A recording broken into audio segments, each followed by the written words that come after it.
Not on my watch. Radio Free Innsmouth episode 369, and this time around we're covering a band that gets requested every so often. A fairly prolific project that's existed in one form or another since about 1988 and has continuously put out material very faithful to the black metal spirit. We're talking 9 full-length albums of this stuff. We are talking about Colombian-American transplants Inquisition. Of course, you probably already guessed that was the case if you read the title. Can you read, my son? Well, that depends. Can you go fuck yourself? Yeah, we're talking about drummer Incubus and singer, guitarist, songwriter Dagon. One of the most amazing things about this band's long and storied career is that they've actually never run into any controversy whatsoever. Break.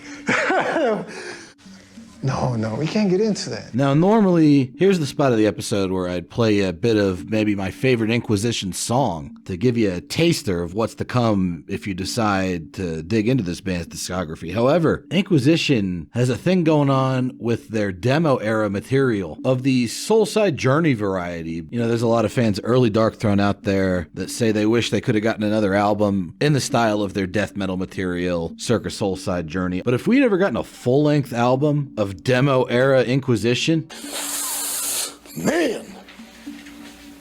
Wow, man, freaked out! that would have been some truly mind-blowing stuff. Those first 2 Inquisition demos, it seems like even a lot of fans of Inquisition's black metal era aren't even really aware what was going on with those. And it's some of the coolest stuff ever written to tape. I guess you could call it technical thrash metal, tech thrash, but even that doesn't really do it justice. That 1990 Anxious Death demo,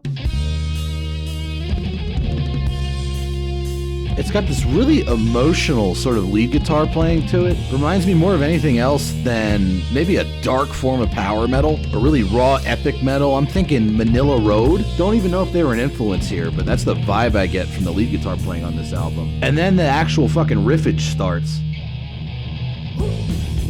And it's just real dark, heavy, technically complex stuff. Lots of cool little technical flourishes to the guitar playing. And it's just coming at you really fast and furious. It's a riff-o-rama, but in a good way. Like, check out this transition riff going on right here.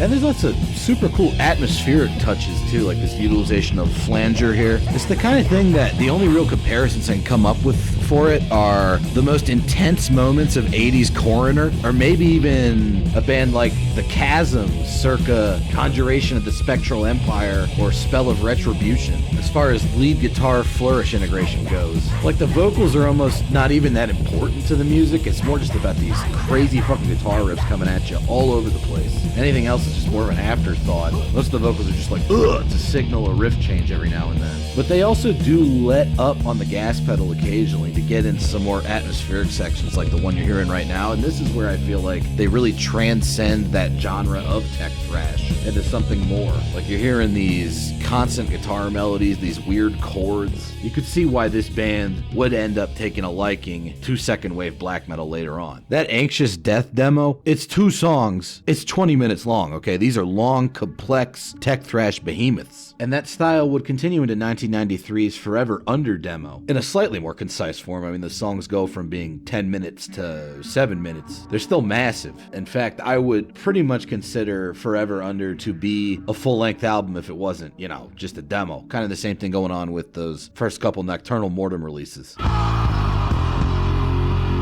One thing that really sticks out about this era of Inquisition is the production quality is surprisingly good, especially for 90s Cali Colombia. But it also still maintains this sort of essential rawness that, again, reminds me more of Manila Road more than anything else. It feels very analog and warm. It's got great instrumental separation, which helps you pick out all the intricacies of these very technically complex riffs. And it really makes all the little arabesques and flourishes pop out. It's some of the catchiest hyper-technical stuff I've ever heard. But it also does a great job of transcending from its tech thrash shackles, like when you hit parts like this after the full stop.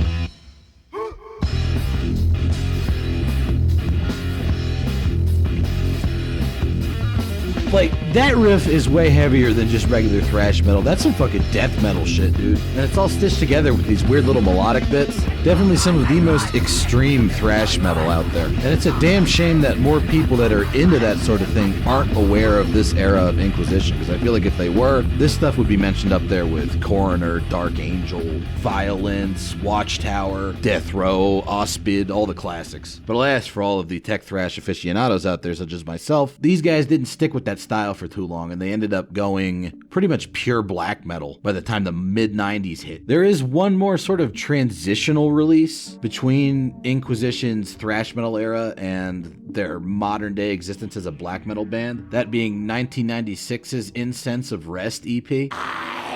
This one's definitely pure black metal, but it's not really the kind of black metal we usually associate with Inquisition nowadays. Funnily enough, it's actually a lot more South American sounding than what the modern day Inquisition fan might expect. And in fact, this EP was re-released as a split with the classic Brazilian band Profane Creation later on in 1996. I should probably cover that band at some point because they're heavily underrated. Like, this riff right here probably could exist on a later Inquisition full-length, but they're playing it in a much more chaotic manner than you might expect. And then this weird fucking spastic part coming up right here. Inquisition would kind of stop doing this sort of thing after this EP. Almost sounds like a sex thrash or mutilator riff. Again, not in a bad way, I also really enjoy this style. Then you got some real furious blasting, almost war metal adjacent. Pretty far removed from later Inquisition stuff.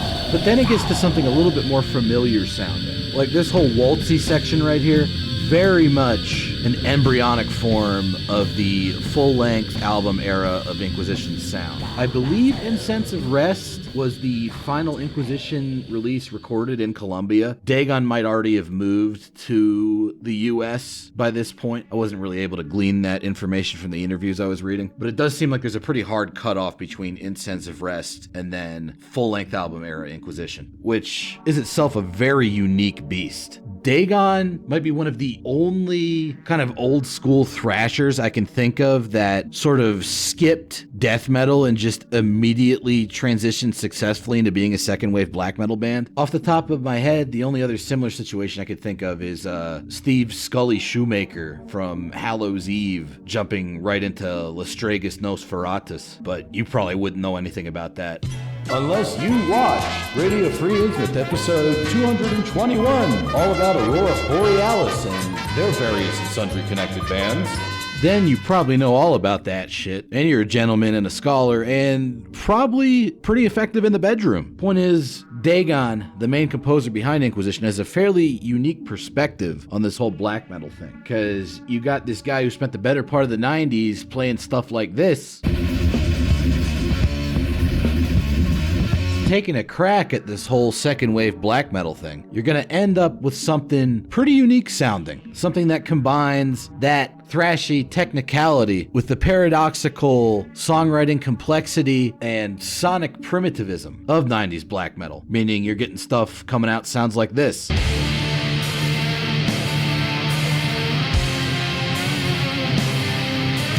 It's definitely black metal, but it's not really black metal as you've heard it from any other artist that performs in the same genre, and I think that is the secret to Inquisition's longevity. 너는 산이야 바다야? Yeah, you're right. We probably should talk about the one major sonic element that is a potential turnoff for a whole lot of people when it comes to Inquisition, that being the vocals, which are a little weird. The more insensitive among you might describe them as being Popeye-esque.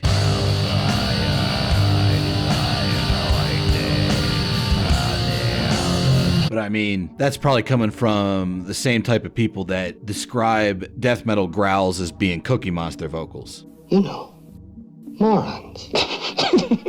I've heard a lot of more normie adjacent black metal types compare Inquisition's vocal performance to that of Abath from Immortal. I gotta say, I don't really hear it. For me, it always reminded me more of mid-90s Graveland. You know, stuff like...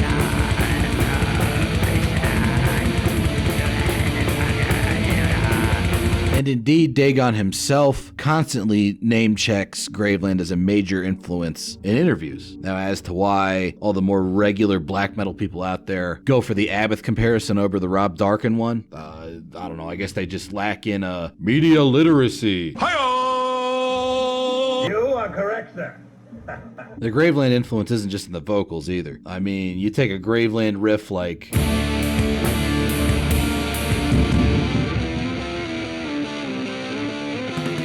with all of its subtle, unfolding majesty, and you apply it to all those tech thrash and primitive black metal influences, you're gonna end up with that first Inquisition album. Speaking of which, let's finally delve into the infernal regions of the ancient cult. This album starts off very much as primitive black metal with this fast and furious sort of riff, but it almost immediately unfurls into this almost kind of tribal ambience that leads forward into straight up just atmospheric black metal with these cascading chords. Inquisition have always had this remarkably dense sound. I say remarkable because they're just a two-man band. Dagon and Incubus. Just drums and guitars, not even a bass guitar, but they've got this incredibly weighty presence to them. I hope you're picking up on that sort of thing, because this stuff feels like it's emanating right out of the abyss. Everything is just so fine-tuned to give off this air of depraved, dark majesty, whether it be in slow parts like this or fast parts like this little ditty right here. It's definitely a guitar-centric sound, but I gotta give a special shout out to Incubus's drums. Really taking that Capricornus circa Thousand Swords style and increasing the technical adeptness of it. He's got a real feeling for orchestration that's only matched amongst other currently active black metal bands by the guy from Migwa, if you ask me. This album is all about taking very primitive black metal components and expanding them outward via application of technical proficiency. Good example of this would be the second song, Those of the Night, which features as its initial riff backbone this very primitive sort of two-note thing that kind of oozes out of your speakers before dissolving into more of a technical bar chord-centric flourish. It's like Vaughn as if reinterpreted by 90s gore guts or something. Then from the floating ambience emerges the brutality. More of that fast, incredibly aggressive black metal that again unfolds into more ambient 3/4 waltzy material. And it's in parts like this where you realize why Dagon utilizes the vocal style that he does, because I can't see normal screamy black metal vocals working with this kind of shit. Then you hit this total collapse. One might almost call parts like this depressive black metal, but I think that's too specific and concrete of emotion to apply to something like this. It's definitely melancholic though, and I really like how this more triumphant sounding riff emerges out of the murk here, kind of creeping up from that background of chords, emerging from the guitar drone before the drums kick in, and it gets a lot more rollicking. Super cool song, Those of the Night, and it's not even my personal favorite song from this album. That honor goes to track 3, The Initiation, which is also my favorite Inquisition song overall. Seems like this song is that for a lot of people. It's another one of those signature Inquisition black metal waltz style compositions, doomy without necessarily being depressive, and it really showcases that subtle interplay of guitar and drums that Dagon and Incubus are so good at, like this little transition bit here. Something else Inquisition inherited from 90s Graveland is their incorporation of rather folky elements at times, then back into the droning bit, which then proceeds to unfurl into a reiteration of that folky part, but this time it's done entirely on lead guitar, and it's one of the greatest melodic black metal moments of all time, if you ask me. From there we collapse into what Fenris from Darkthrone might term less riffs and more just songwriting. The riffs do come back with this kind of hanging, very tense anticipation building part, which eventually results in a re-emergence of the waltz, this time with a more positive, almost kind of major key character to it, certainly more aggressive. Really interesting development of core themes over the course of this song's runtime, and it's definitely my favorite Inquisition song ever. 어플로 주문을 하던가? Yeah, no, that's actually a good point. If we go through everything I love about Into the Infernal Regions of the Ancient Cult, hell, we're not even going to have time to talk about all the other Inquisition albums, which are all pretty fucking spectacular in their own right. I'm going to have to take a leaf out of my own book with this one. Way back in the Argus Lent episode, I just kind of devolved into pointing out different cool parts and riffs that show up on their various albums. We're going to do that again with Inquisition, mostly because they've got 8 other albums. After that first one, they all sound pretty similar, not in a bad way. Dagon described it like, hey, the first piece of music written by Bach and the last piece of music he wrote right before he died, they're all still very much Bach. And even he admits in that interview, maybe that's a little bit arrogant, a little bit... But it's a surprisingly apt comparison. So I'm just going to talk about songs from across the Inquisition discography that have really stuck with me emotionally over the years. The first Inquisition album I ever heard was actually Nefarious Dismal Orations from 2007. There's this song on this album, absolutely blew my mind, called Strike of the Morning Star. It does that classic Inquisition thing where they open up with a very warlike kind of riff that then expands with the introduction of higher pitched notes and eventually straightens itself out into this cosmic black metal drone. Again, Incubus is drumming really fucking good here with that variation on the classic Burzum beat before we then move into another waltzy sort of section. Really cool kind of time signature change done very fluidly that then results in this super triumphant sounding lead guitar melody floating over that sticky morass of dark guitar work. Another one of my favorite Inquisition moments occurs on an album that occupies a similar place in my heart as Twice's You EP, in that it was the first release that came out after I'd already gotten into the band, that I was there for all the pre-release hype. We're talking about 2010's Ominous Doctrines of the Perpetual Mystical Macrocosm. There's a song on there called Astral Path to Supreme Majesties. That's kind of a development of the sort of songwriting Dagon was working with on my personal favorite Inquisition track, The Initiation. This release is also cool because it came out on Hell's Headbangers, which is still one of my favorite labels, despite my not always agreeing with Justin Horville's takes on black metal and doom metal. The song starts out real fucking strong with the classic sort of floaty, mystical, signature Inquisition warlike riffs. And from there we hit another unfolding, kind of folky section, much like we did in the song The Initiation. It's got some real strong melody to it, the way the repetitive clean guitar parts lean into those waltzing black metal chords, then a lead guitar follow-up. I mean, if you don't fucking like this part, go to the ear, nose, and throat part. Get your hearing checked. Because this is just classic black metal shit. I love the weird little kind of mini flourishes in the background, fading in and out as we kind of wind back down into the more conventional black metal parts after the folky lead guitar bits. Really triumphant, assertive transition bit to take us back into the re-emergence of that main riff. Astral Path to Supreme Majesty. Classic fucking Inquisition song. Might be my third favorite Inquisition song of all time, which leaves for the last in this episode my personal second favorite Inquisition song of all time, that being Spiritual Plasma Evocation off of 2013's Obscure Verses for the Multiverse. This one might just be the weirdest song Inquisition's ever written. It starts out with this tribal drumming pattern, something they haven't really done to this extent since the Forever Under demo.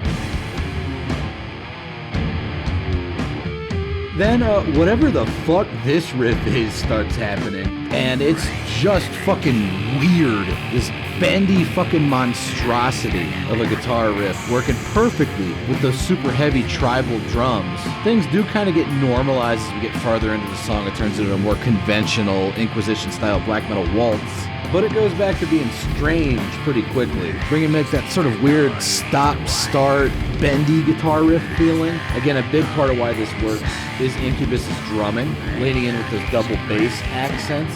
Then we get into some very 90s Graveland sounding stuff with some real speedy riffage, which eventually brings us around to some more warlike sounding stuff, featuring very heavy usage of two-finger trills in the rhythm guitar department, and another very effective sort of transition riff section to take us back into the sort of stop-start weirdness that opened the song up. Those are three of my favorite latter-day Inquisition songs. I mean, there's a bunch more that I could talk about, and I would recommend you check out more of their stuff if any of that sounded interesting to you. Hope you had a good time watching or listening or whatever you did with this episode, and I'll catch you on the flip side.